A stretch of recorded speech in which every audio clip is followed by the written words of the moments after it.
Welcome to Grow Your Wealth, the podcast where scaling a successful brand and your wellness go hand in hand. I'm Rena Goodwin, founder and CEO of Factor PR, a top beauty, health, and wellness PR studio, and I'm here to help you work smarter, not harder. Each week, we'll talk branding, marketing, and business growth alongside real, practical insights from trailblazers who are building businesses without the burnout. If you're ready to grow your brand, protect your energy, and design a life you love, you are in the right place. Let's grow. In this episode of Grow Your Wealth, I sit down with Kayleigh, makeup artist, coach, and educational content creator to unpack what's actually working on social media for beauty professionals, or really any professional these days.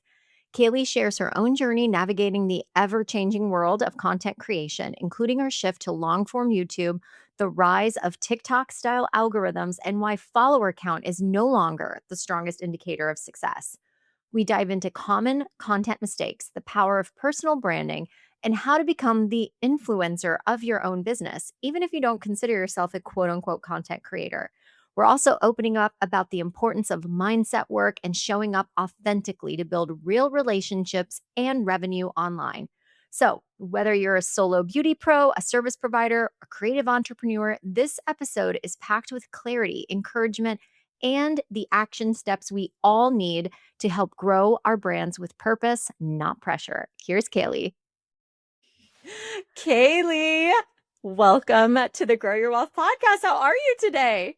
I'm so good and I'm so excited and I'm just so honored to have been asked to be here. Thank you for having me. It is my honor. I have actually had the privilege of being on your podcast, which I absolutely love. You are someone I have admired, and I am giddy about all that we're going to talk about today. First and foremost, for those that maybe are not so familiar with you, Kayleigh, could you tell us a little bit take us behind the scenes? Like, you're a makeup artist, you're a star content creator, you're a coach. Who are you? What do you do? Give us the scoop. Okay, that's a really hard question. And I often talk to my partner about this because when he introduces me to people, he never knows what to introduce me as because I do so many different things. But I would say, to boil it all down, I'm an educational content creator. So I create content for women in beauty, business, just any creative business really, to educate them on the business and content creation side of what they do. But I do many things within that. So the medium of which I do it is through a podcast, through YouTube, and also through social media. So Instagram mainly. We are not a TikTok girl yet. But before we got into all of that, my bread and butter and my main career was I was a makeup artist on set for over 10 years. I still have a toe in it, but I think this will be my last year before retiring. But that's how I kind of got into it, really. That's incredible. So you mentioned a few platforms there. Is YouTube new for you? It is. YouTube is the newest one, and dare I say, my most favorite. Oh, we should definitely double tap on that too, because YouTube, as you know, as we all know, is nothing new. But I also have been seeing this shift, this resurgence of content creation and education coming back to YouTube. It sounds like it's your favorite for a reason. Can you tell us a little bit about that? Of course. And I think with me personally, I always really struggled because I'm a yapper. So it makes sense, right? I have a podcast. So naturally, I like to talk.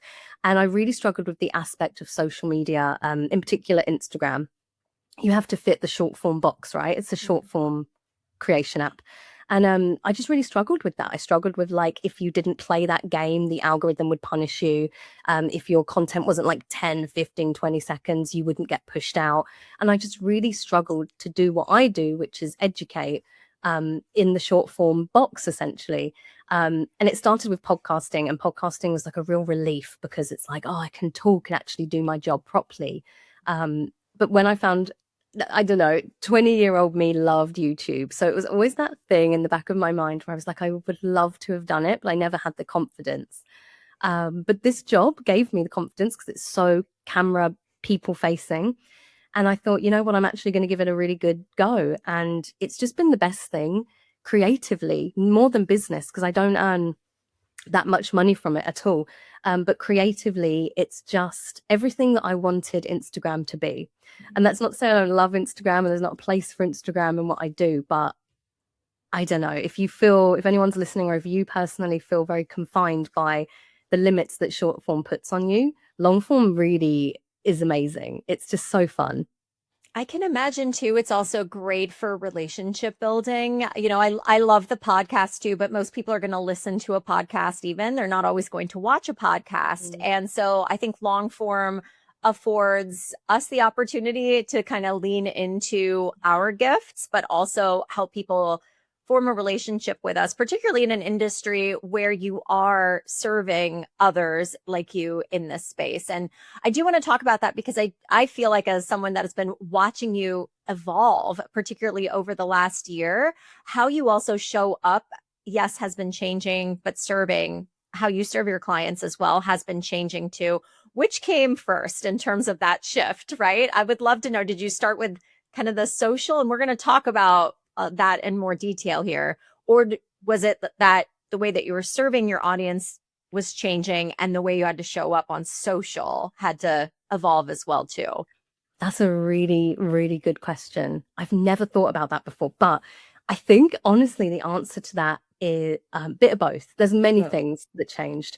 I think when you are in education, or even just when you have a business or when you create content, you have to play the game. Like, there is a game to be played. If you want to earn money on social media, or if you want to just succeed on social media, push your business, you need to kind of know how it works, right?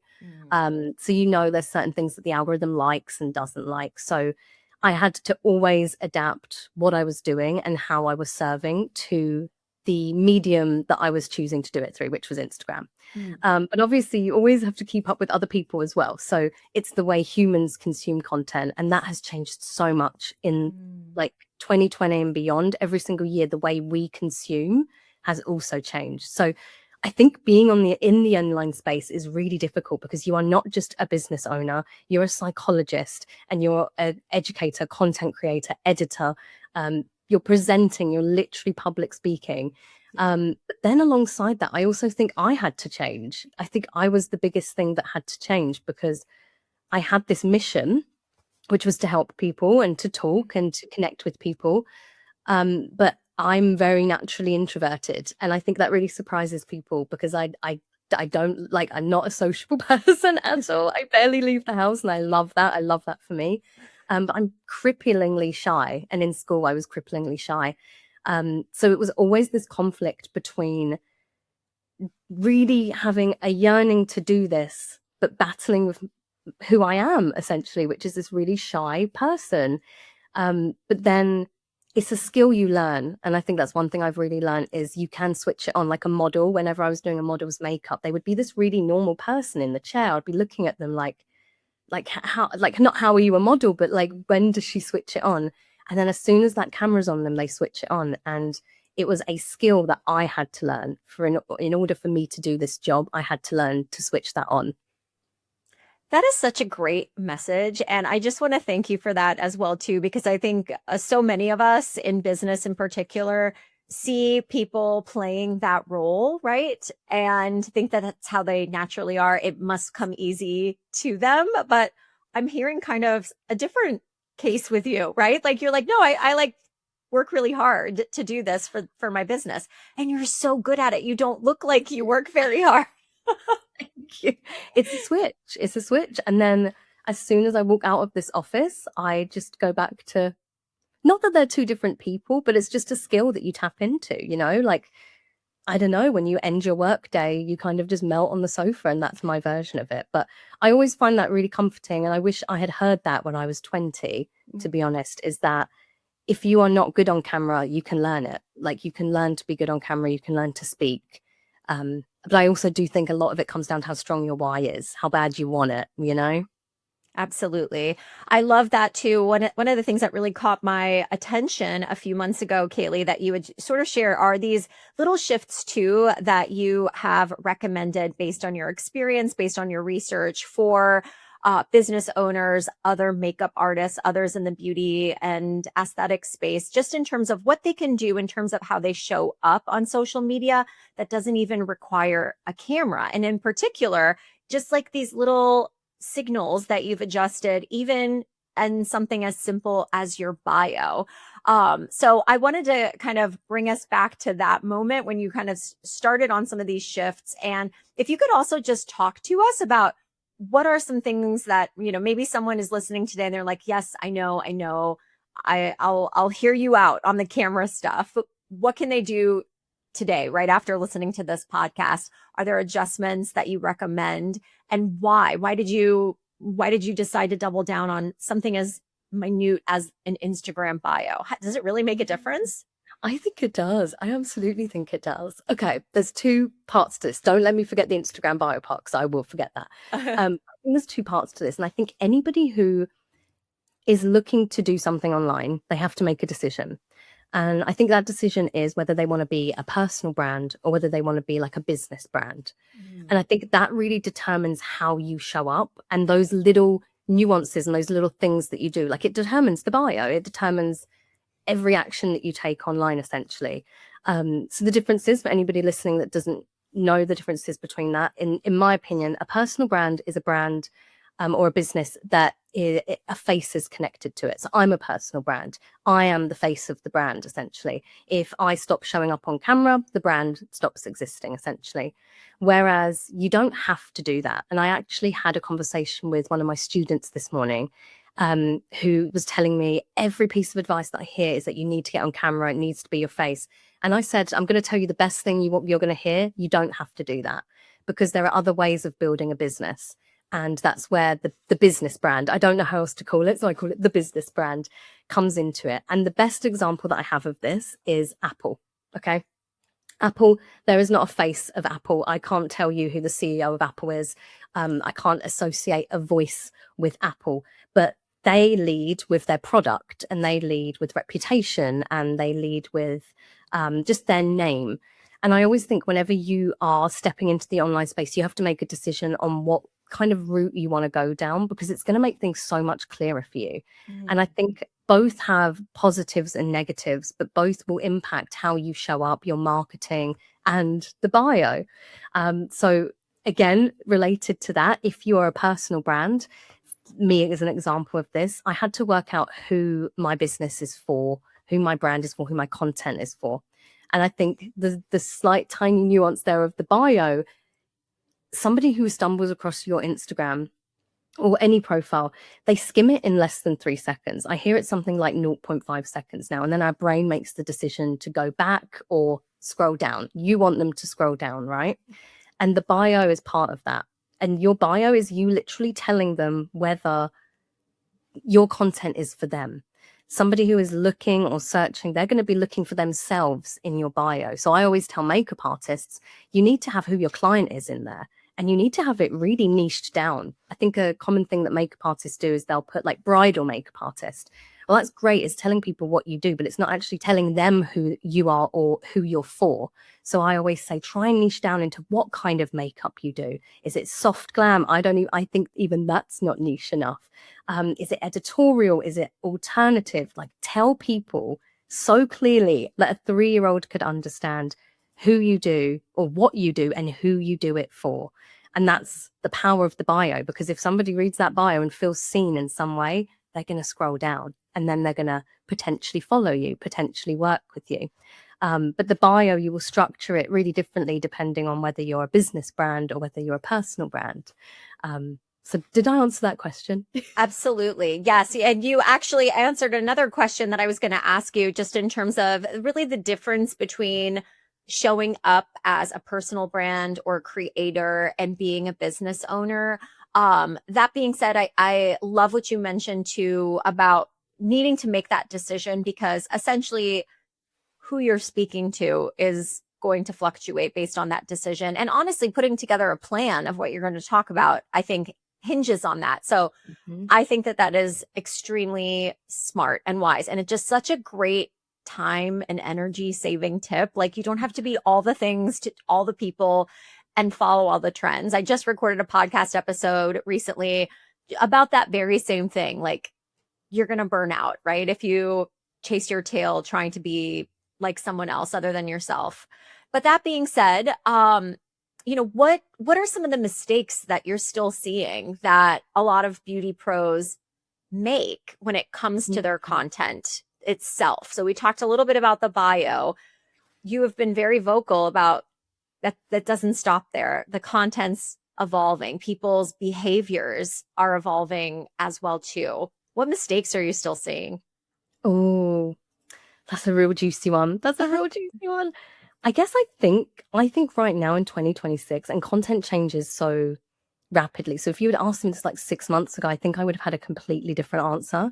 But right now, I think what I'm seeing in just my community is I think makeup artists and businesses are really overthinking their content and not posting because they are overthinking everything. And I get it. There's so much noise. I contribute to this noise, absolutely, with all this different advice that it can put you in analysis paralysis. But I'm here to free anyone from that analysis paralysis right now. So I think if you look at data, and data shows that, unfortunately, I don't know if you can tell me if you're happy with this change, but the Instagram algorithm has been TikTokified essentially, and it is almost a replica of TikTok. How do you feel about that, by the way?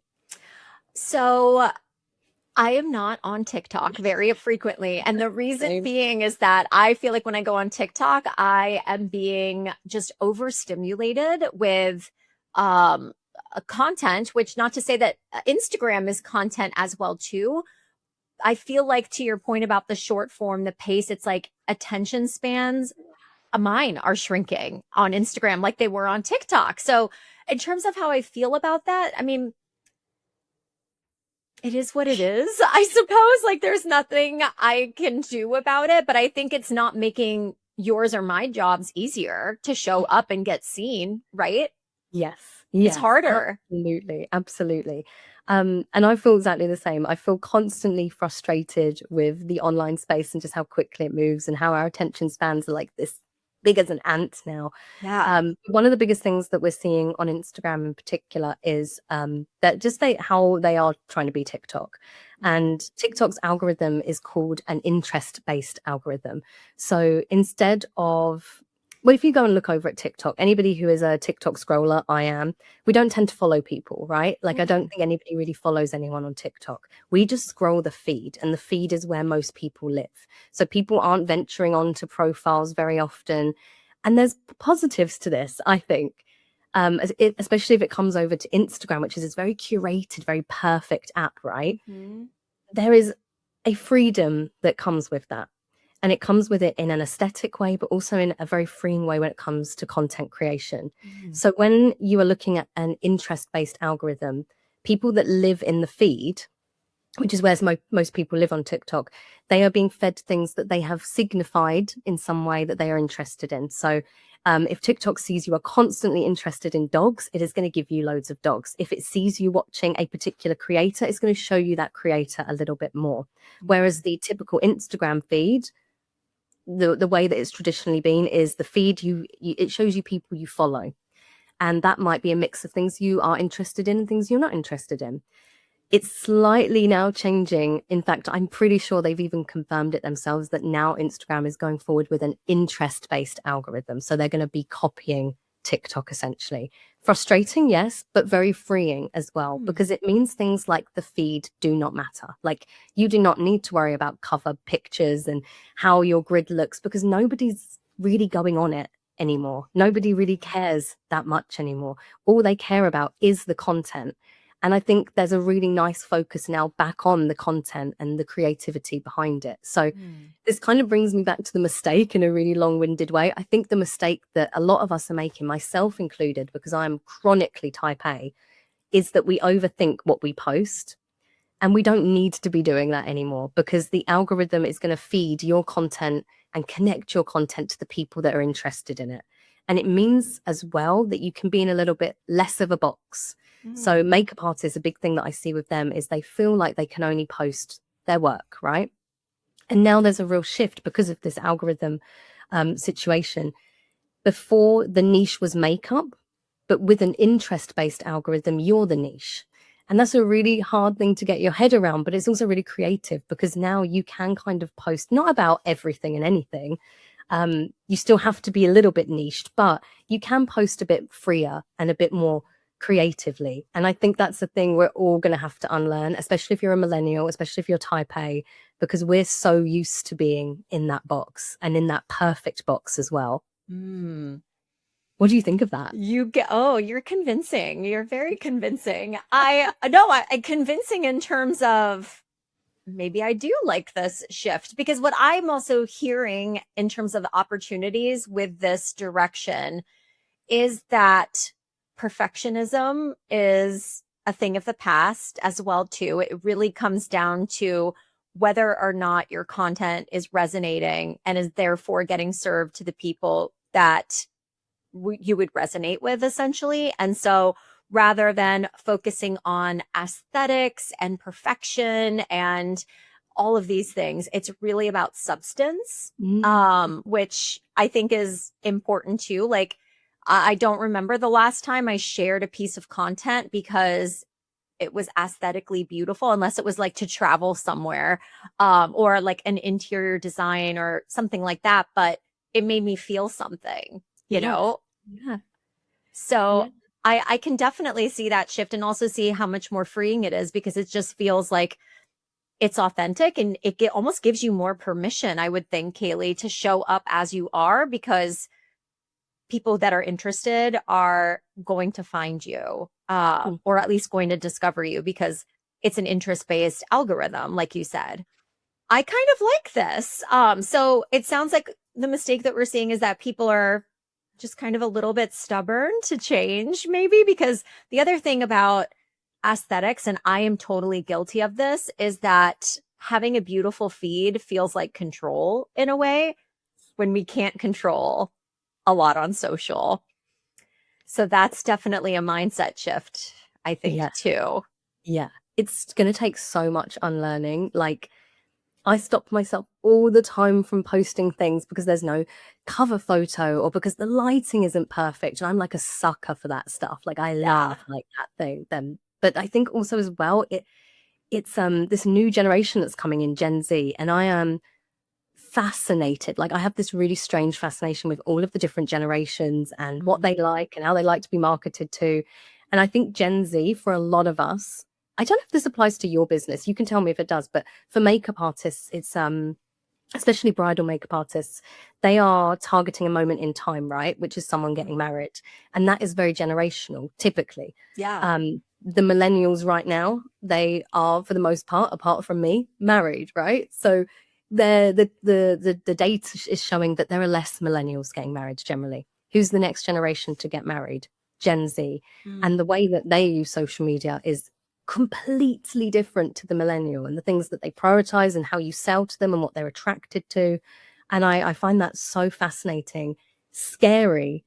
And I think that is, again, it's going to stop people posting and marketing because they will have this fear, but it's also incredibly freeing because Gen Z do not care.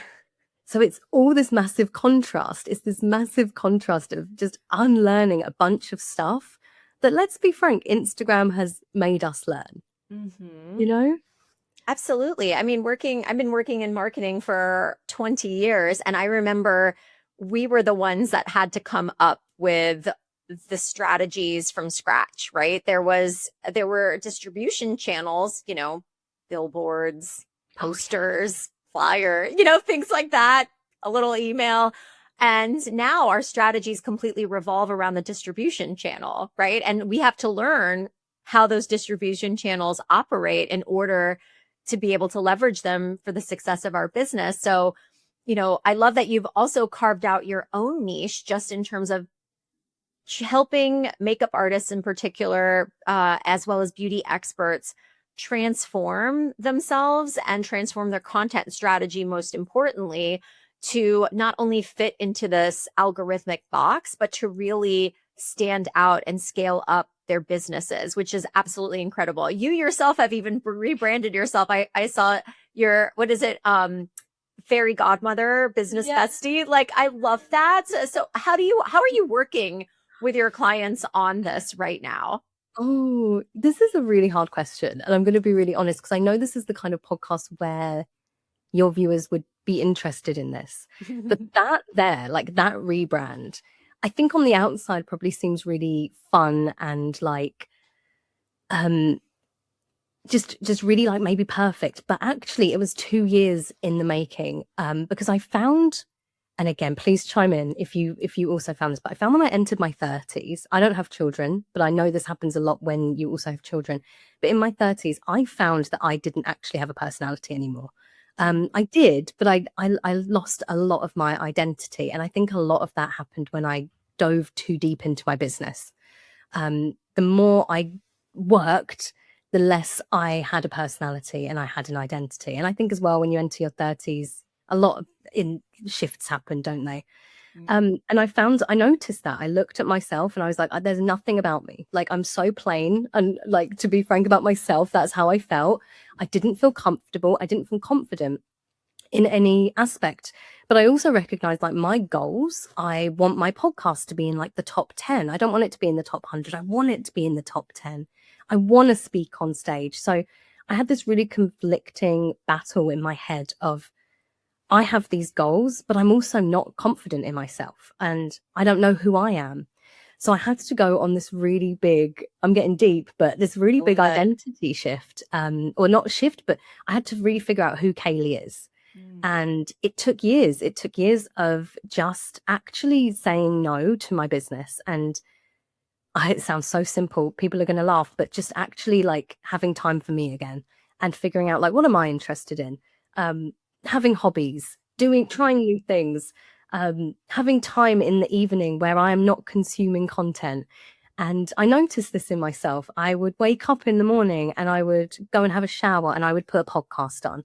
And then I would sit and I would do my makeup. I'd put a YouTube on. And then I would spend my entire day scrolling on this. And when you are consuming so much from everything else, you don't know what you like, or you don't even have an opinion anymore because your opinion is based on the opinion of everyone else. So the glow up essentially came from me I always have a word of the year. And 2 years ago, my word was selfish. And I remember my mum laughing and being like, that's like a terrible word. I was like, no, it's not. Because I think as women, we are natural caregivers. If you're a mum, you give so much to your family. I give so much to my community. You give so much away that you don't have a lot left for yourself. And that's, I think, the biggest shift that I made was actually prioritizing myself every single day before anyone else for just a year. And I still do this every single day. I make sure that I do one thing for me. And that's how the glow up happened, I guess, because it just enabled me to figure out my personal style. And I like dressing like a cute little preppy girl. And it enabled me to look at my makeup and be like, what do I want to wear? Instead of like what trends there are. So I think the answer to that one is really long-winded, but it wasn't this strategic decision. It was me just coming back to me in a really selfish but really beautiful way. That's an even better answer than I could have even dreamt up. I mean, because what I'm hearing from you, Kayleigh, is that, in terms of how you show up, it can't be manufactured. Like you could give tips all day long, but if it's not true to you and what you want and how you want to spend your time, why bother? Right? You're going to be essentially spinning your wheels and doing something that doesn't feel genuine. And not only are you going to be really upset about that, but people are going to pick up on that as well too. So I love that you spent some really thoughtful time and energy reflecting, and not just reflecting, but like taking action too, right? Like pivoting in some ways. I love that you called it a glow up. That's how I have described it as well too. But in order to really glow up, sometimes you have to hunker down and just kind of like isolate from the noise and really focus on what lights you up, right? I think that's so special. I've definitely felt that way many times. I still feel that way a lot of the time as well too, where I was literally scrolling the other day and I saw a graphic that came up on my feed that was like, wake up, look at your 7-inch screen, look at your 15-inch screen, unwind with your 55-inch screen.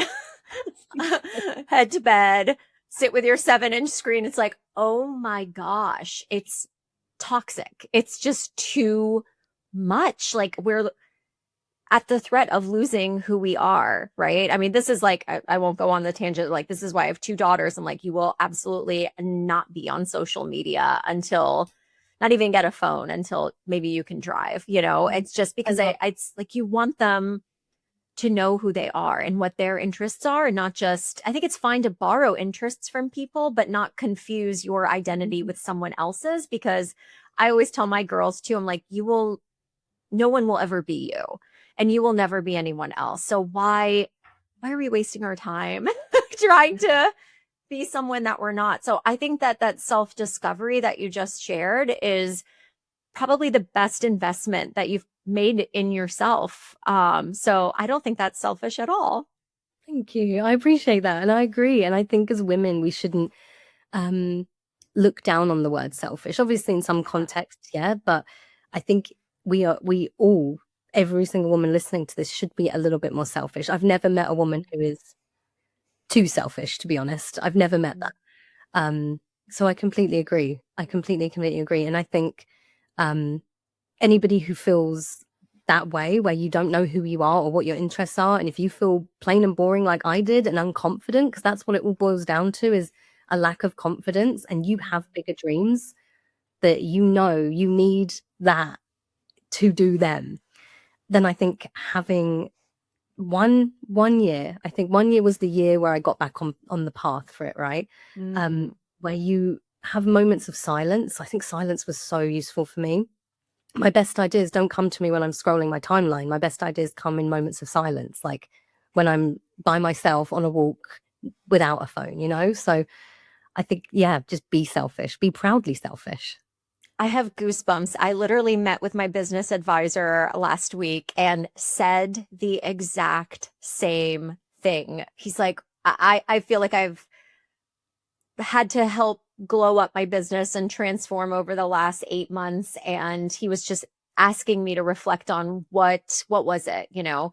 And I told him the exact same thing. I'm like, taking clarity breaks and like going on a walk and not listening to anything. I'm like, that's when your best ideas come to you. It's not scrolling and looking at someone else's ideas. I mean, I think inspiration and, inspiration is important. Like I like, and it sounds like you're very much the same way. Like you're not going to be satisfied until you've reached a point where you feel like you're living your truest, highest self, right? And it can be inspiring to scroll and see people who are doing the same thing, right?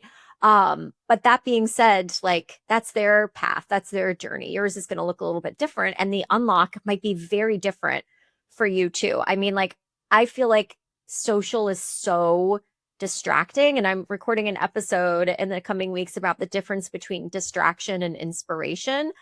I sometimes laugh at myself. I don't know if you've done this where like you look back, and I remember like seeing things online years ago about like, oh my God, there's this $5,000 investing course and we should do like day trade, like crazy shit. Like I'm just like, look back on that. I'm like, that is not you at all. That is like, do that though? Did you? Oh, hell no, I didn't do it, but thank God. But like, you see, and you're like, wow, if it worked for them, maybe it could work for me. And, it's just, even if it did work for me, that's not my gift. I'm sorry to anyone listening. If you do day trading and it works for you, bless your heart. But it's just not how I want to spend my time. And I think that that's something else as well too, how we show up and how we grow our brands or businesses, especially for those like you, like your brand is you.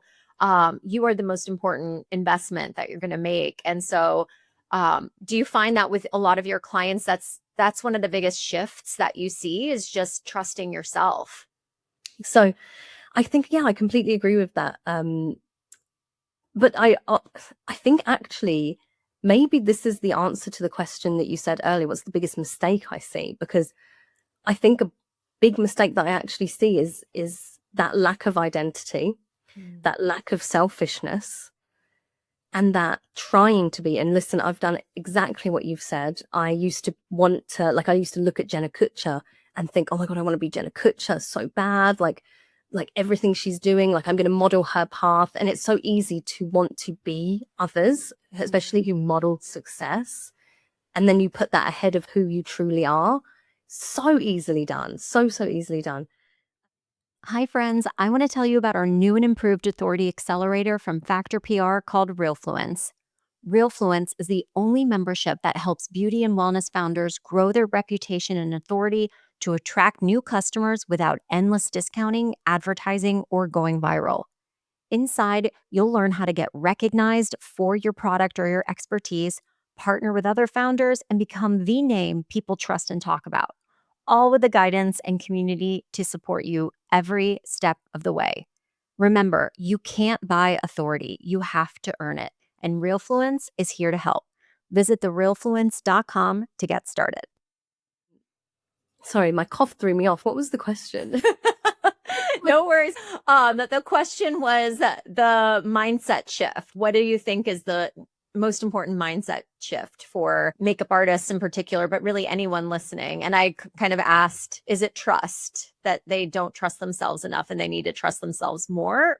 What do you think? Yeah. Okay. I think the biggest mindset shift that I wish more, not only business owners, but like women had is trusting themselves. But I know this is like I call this a canon event, because I think every business owner goes through this same steps of, you enter the online space, you have big goals, you set big goals for yourself, you want more for yourself. And then what you see is other successful people, and you try and model their version of success, right? So for me, it was Jenna Kutcher. I used to look up to Jenna Kutcher. I used to idolize Jenna Kutcher. I've done her courses. I was like in the Amy Porterfields, that kind of situation, which now gives me the biggest ick. But it was because at the time I didn't know who I was, right? So when you don't know who you are, you model others who are the version of success that you want. And I think this ties back to, maybe this might have been the answer to the question you asked earlier about biggest mistakes. The big mistake I see is everyone just trying to be someone that they're not, or trying to be another person's version of success. So I think the mindset shift that I wish people would go through is, I don't know if this is necessarily a mindset shift or not, but because you can't trust yourself if you haven't experienced it yet. Do you know what I mean? Yeah. I don't know how to encompass it really, or how to articulate it. I guess I think the mindset shift is to just own who you are. But that's really difficult, because I didn't own who I was for over 10 years. You know what I mean? But I guess investing in your mindset is something that I wish I saw more people doing. And I think there's a really obvious, and you as a podcaster will 100% see this now, there's a really obvious line between the people who do prioritize their mindset and are very, very open to expanding it, and the people who are really stuck in like a cycle of negativity or limiting beliefs, who don't even know the word mindset. And I wish that mindset was actually taught in school. I think we would all be so much better off if mindset work, aka therapy, was taught in school, because I think that when you do that work, you're able to just see maybe what you're not doing so well at, or where your pitfalls are, and you're able to look at them more factually rather than emotionally. What I mean by that a little bit is, a lot of makeup artists, they fall into this mindset of I will never earn that, or I will never do that, I'll never be at the Met Gala. That's a really big one. That's the main one that I see from makeup artists. But I think when you haven't done a lot of mindset work, that's your truth. Like, your truth is, yeah, I'll never earn that. But actually, that's the top level. There's like a fact beneath that. And that's what I wish they would teach in school, is how to identify fact from like the lie that your brain is telling yourself to keep you safe, you know?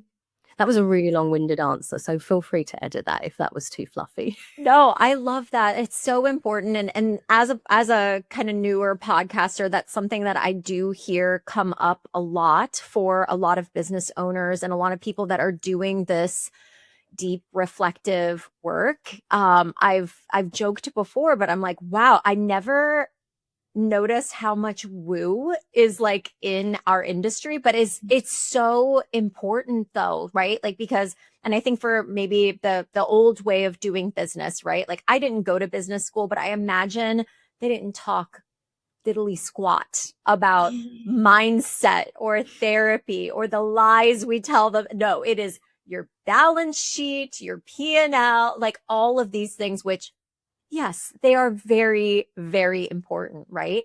But you're never going to get to look at one and you're never going to get to see that success if you're the one standing in your way. And I think that that is just something I'm hearing a lot in terms of this trend with people, right? Is especially with successful people. No one said like the secret to my success is I hired a great accountant. Mm-mm, no. No offense to the accountants. Like we love accountants.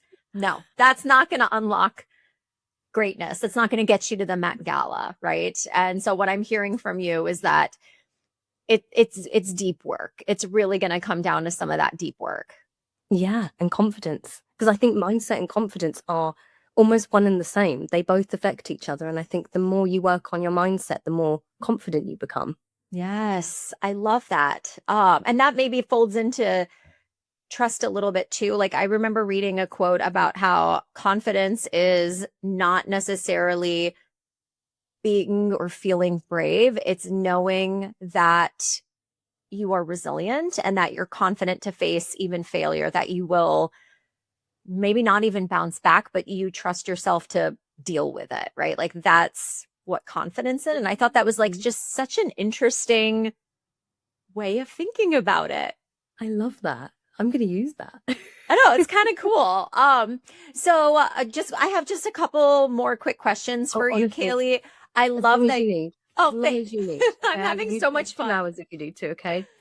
I'm having so much fun with you, but I want to talk about a little bit more of the realities, right, that you discuss, especially with not just your clients, but I see you keep very real on social also too, is that, you know, even though social and the online space are great platforms to build your business, there is a lot of vanity involved. So even things like followers you've talked about are not necessarily gonna pay the bills, right? Like don't confuse, vanity metrics for income. But that being said, there is a relationship I think that we can argue for in some cases too. Is it hard for someone like you or working with your industry to kind of separate the two? What is the real relationship that you kind of advocate for, if any, between the two? Like if you suddenly go viral, does that mean your bank account goes viral as well? I feel like this space a lot better than I do. This is a really funny question. I have so many thoughts on this one. Okay, so to start, the other day, to anybody here, so the follower number was king for so many years, right? I think we all idolized that number. We all chased that number. And I think a big unlearn that we're going to need to do, again, tied to earlier, is that the follower number, in my opinion, isn't going to be king anymore. And that's going to be really hard for a lot of us who've been on social for a long time to stop idolizing it. But I saw a really interesting post on Threads the other day, and it was, I think it was either like a talent agent or like an influencer manager or something, but she said that she had two creators signed to her. One had 4,000 followers and one had 40,000 followers, or maybe even 400,000. It was a mad amount. And she said the one with 4,000 followers out earns the one with 40 or 400. And she said, isn't that crazy, right? And she said the reason for that is because the one with 4,000 has like a very niche community, a very niche audience. And she holds the new word that I think we all need to replace follower with, and that's attention. She holds more attention. So her retention on her videos is higher. Her watch time is higher. When you have retention, you have something that brands want, right? Like every brand wants to buy the attention of consumers, right? And that now is what pays. And I think that's a huge shift that we're all going to have to, like, obviously that is a vanity metric that still brands love, but they're also going a lot deeper now on how aligned your community is with you and how just the presence that you command rather than the number that you command. And I think that's a really positive change as well. That said, from experience, to answer kind of the second part of your question, I do have things go viral. I've kind of got the carousel format down for how things go viral now. So I kind of know how to go viral, but I hate it. I hate going viral. You welcome in so many crazy people, to be honest. Like, the hate that I get is beyond, like, daily. I think I get like 3 hate comments a day. It's wild. So obviously that is like a really negative part of going viral. I wouldn't say going viral pays the bills whatsoever. That is not, like, if I see like an uptick in my followers, I don't get paid anymore. If I guess the only caveat to that is YouTube, because in YouTube, obviously you are paid per view when you're monetized. So I have a video that went quite viral. It's on like 150k views, which is pretty big for YouTube, right? And obviously that has a reflection on how much I earn, because I think I earned something like 600 or 700 from that video alone, which is nice pocket money, right? Yeah. That's the only time ever that you will see a direct response from going viral to your bank account. Other than that, never. And I never see, like, the problems that I have at, I think I'm at like 18k. The problems that I had at 18k are identical to the problems I had at 8k. You're still doing the same thing. You're still vying for attention. You're still trying to keep people on your content. So in answer to your question, I don't think we should be chasing this all elusive follower number, because it's about the quality of your followers, and brands want to pay for quality followers, people who are warm, not cold. Like, I had a carousel go viral a couple of weeks ago. It's on like 1 million views, and they're not my customers. Like, maybe they will be one day, but I have to nurture them to that point, just like I have to nurture even if I was at 4k followers. So I think we can all calm down on the whole chasing followers thing, because you still have to put in the work to make a customer out of them. Absolutely. I think that is so powerful. And, just to kind of repeat what Kayleigh said, that sort of this new currency of success and outcome on social is alignment and attention, which I love. Oh, snap it up. That's all you. All right. Then you know what question I'm going to ask to kind of round us out. What do we do? Knowing that the feed is becoming interest-based, that there's a place for long form, and that's on YouTube, and alignment and intention are more important than ever. Can you give us 2 or 3 tips that we can take home today to help see better success in 2026 on social? Oh, I'm going to be honest, because I'm still figuring this out, like, I'm still very much like experimenting myself. And I definitely think I don't have all the answers, but some things that have helped, I guess, because on YouTube, one thing that YouTube does really well is the main metric over there, if you want your videos to do well, is watch time. So I think that has trained me quite well over on short form for this change. The first 3 to 10 seconds of your video are the most important, especially if it's a video. If it's a carousel, the first slide is the most important. And I think what it all boils down to, rather than giving you tips, I just want to give you like the biggest tip of all, which is to humanize your content a little bit more. And what I mean by that is to really look at the content you're creating and ask, would I watch this? Would I watch this the whole way through? Where would it lose me?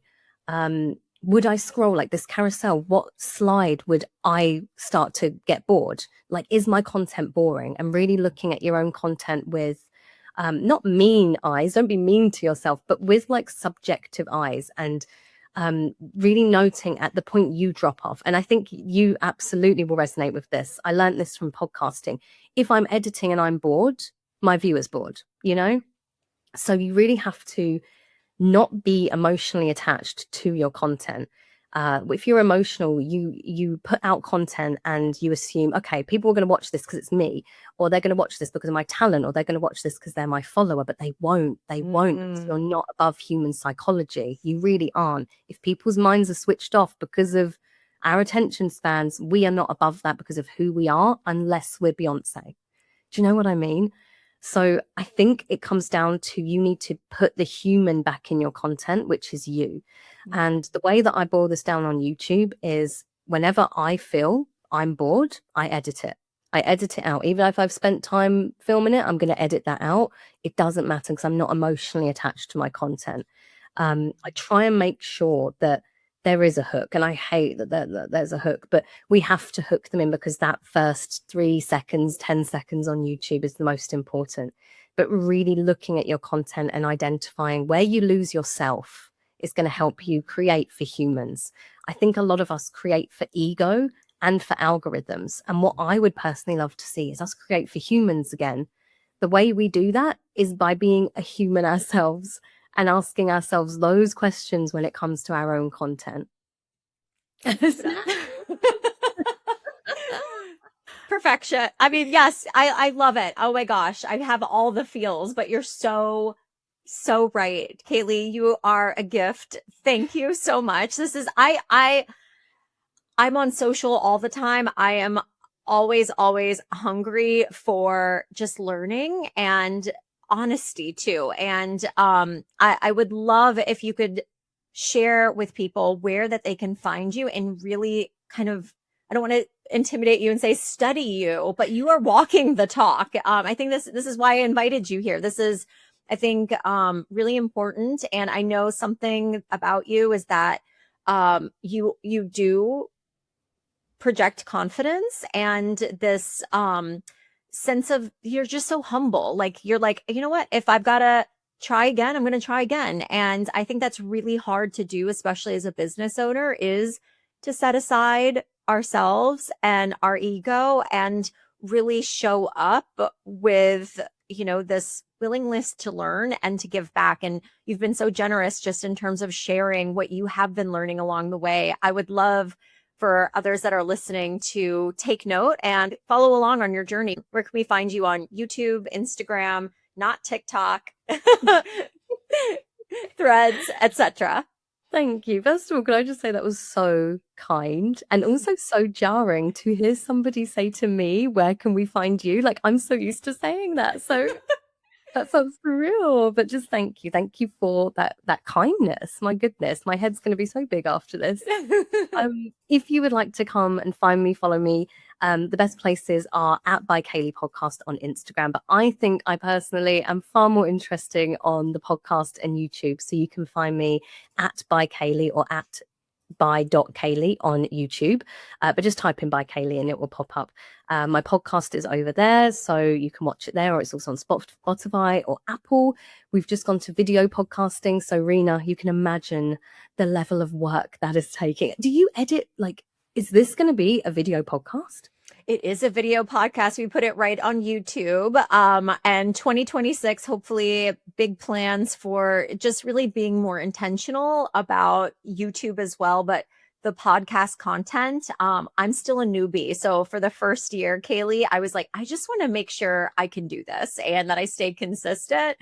So I'm like, all right, build the library, be consistent, and then, you know, we can officially promote. So I might reach out for some help. Yeah, you can anytime, please do. You're doing everything right by my book, by the way. Like, build up the muscle first, build up the library first, and then like elevate. But no, that's so exciting. So you can 100% resonate with the fact that editing video podcast is just like, it's a step up from audio only. Like, my goodness. Yes. So I just literally created a podcast set. So I now have like a set, which is really, really fun. It's really girly. There's multiple angles. So I'm just figuring out how to edit all that. But if you come on over to the podcast now, you will see the brand new set, which is really girly. So come and let me know what you think of it, please.